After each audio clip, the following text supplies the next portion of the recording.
anaknya ini dipaksa, dicekokin, minum minuman keras, dan juga dipaksa untuk menghisap sebatang rokok. Nah, padahal anaknya ini ya anak baik-baik menurut bapaknya. Dia tidak mengkonsumsi miras dan juga tidak merokok. Dia dipaksa untuk konsumsi miras, kebetulan para pelakunya ini.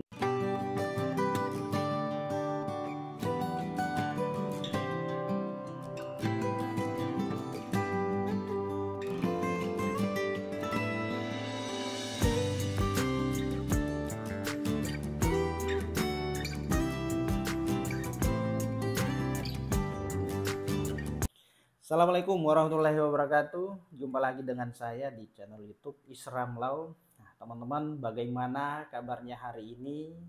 Semoga semuanya dalam kondisi sehat walafiat. Amin. Nah, pada kesempatan ini saya mau bahas tentang curhatan seorang bapak dan juga dia bertanya kepada saya sekaligus meminta saran dan pandangan hukumnya. Nah, anaknya ini usianya 13 tahun.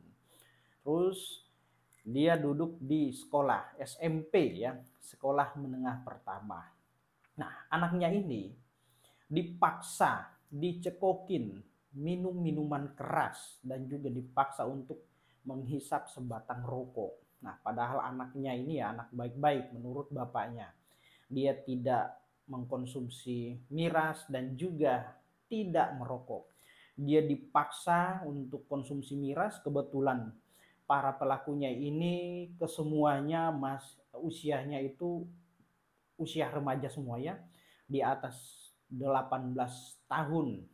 Nah, terus kemudian anak tersebut pada saat jalan informasinya dia sempoyongan dan ketika sampai di rumah dia muntah. Nah, dia minta tanggapan dan saran kepada saya, Bang, bagaimana pandangan hukumnya mengenai anak saya yang dipaksa oleh sekelompok remaja untuk mengkonsumsi minuman keras, bahkan dipaksa untuk merokok. Nah, tentunya dalam peristiwa ini, dalam masalah ini, mengingat korbannya masih kategori usia di bawah anak, nah di bawah 18 tahun itu ya menurut undang-undang perlindungan anak maka itu dapat dikategorikan sebagai anak karena usianya masih 13 tahun teman-teman.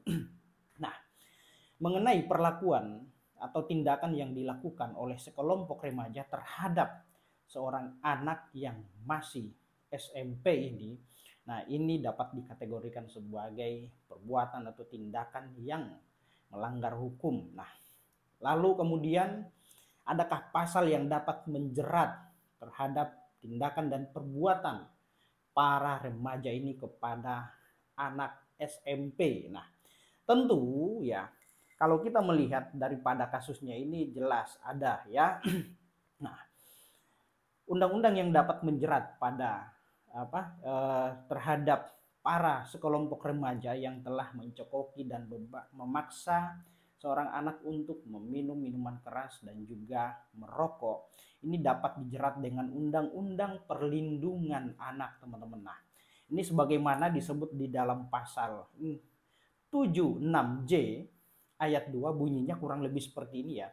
Jadi setiap orang dilarang dengan sengaja menempatkan, membiarkan, melibatkan, menyuruh melibatkan anak dalam penyalahgunaan serta produksi dan distribusi alkohol dan zat adiktif lainnya. Nah, itu ya pasal yang dapat menjerat para remaja tersebut. Nah, namun ketentuan pidananya ini diatur pada pasal 89 ayat 2 Undang-Undang Perlindungan Anak, di mana ancaman pidananya ini paling sedikit 2 tahun dan paling lama 10 tahun pidana penjara. Nah, kemudian ada denda juga di situ ya.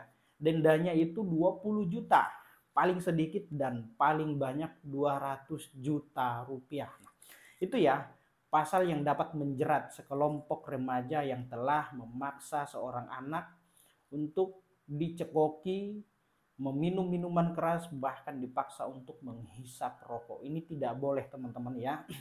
Maka dari itu Seorang anak merupakan calon generasi bangsa ke depan. Jangan kita rusak ya masa depannya sejak dini. Nah, anak-anak itu harus kita rawat ya, harus kita bina. Jangan kita menjerumuskan anak-anak kita ke dalam hal-hal yang sifatnya tindakan yang negatif ya. Nah, itu teman-teman ya. Jadi apa yang saya sampaikan bermanfaat untuk kita semua. Demikian, Assalamualaikum warahmatullahi wabarakatuh. Salam keadilan.